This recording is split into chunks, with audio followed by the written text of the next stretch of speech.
kao novinar za školu, da nešto napišemo koje su škole igrale, koji su dečki naši bili i eto. Kakvi su vaši dečki? Pa sad prvu su, u stvari oba dvije su izgubili, ali dobro, nema veze. Važno su. Da, da. Pa pazite, sad ću vam reći, već tradicionalno godinama, desetljećima, učenici naše škole polučuju, malo je reći dobre, tvrdim izvrsne rezultate kad je riječ o sportskim natjecanjima. U prvom redu to su natjecanja u atletici, u odbojci u posljednjih 15 godina, a evo ove godine to je dakle i kros, i rukomet, i ne znam gdje smo sve prvi, da zaista, s tim što evo poluzavršnica državnog natjecanja je kod nas jedino iz rukometa.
Just you, it's already been done, undo it.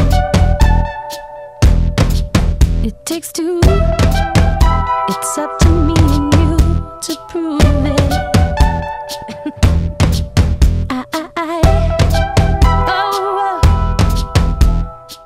Treniram rukomet 3 godine, ekipa mi je super, ovo mi je bilo nešto uzbudljivo, odlično smo odigrali, zadovoljna sam. It's a cruel, cruel world to face on your own, a heavy cross to carry alone.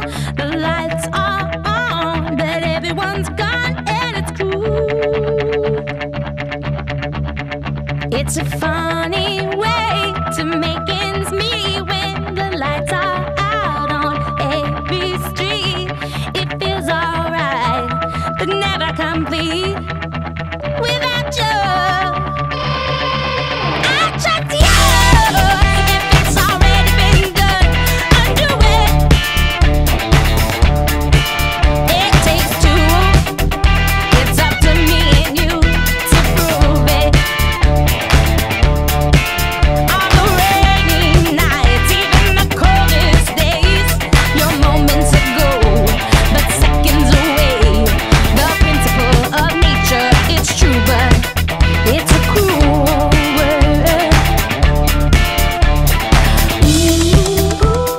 Reći, govori se sve po glasu.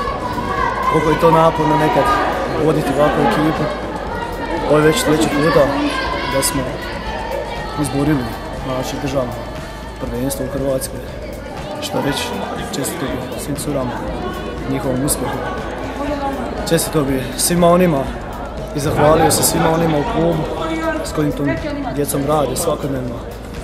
I što bih htio reći svim u školi, županiji, sve najbolje, eto, volio bi da se taj sport, rukomet, uvijek njeguje u Cerni.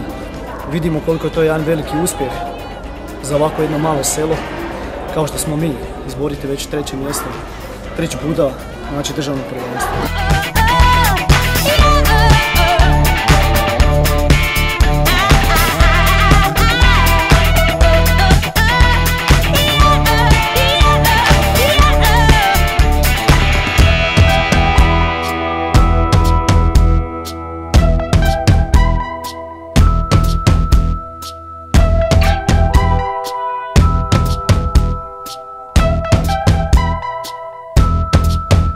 Just you